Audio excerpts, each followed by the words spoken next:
make this video about Rolf Harris because was sent to a weird school called Greatbrookmead in Bourne-Wood. It was in Allerton Way, it was at Allerton Drive in Bourne-Wood, Elstree. And this school was called Greatbrookmead, and it was for children with slow learning. And the reason why I was sent there was because obviously I was misunderstood in most of the normal schools that were around.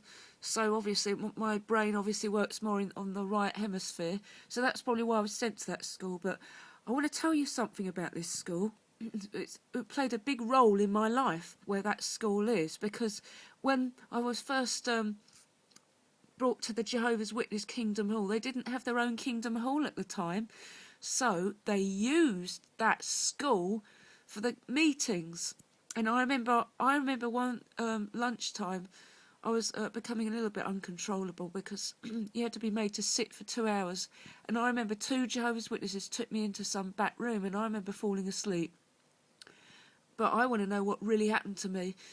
Also, when I was 13, I went to this school, and I tell you what, they had this massive, big painting, and guess who it was done by? It was a big red load of muck. It was a revolting picture. It was supposed to look like a sunset with like trees and that sort of thing, but it was just revolting. It looked ritualistically horrifying.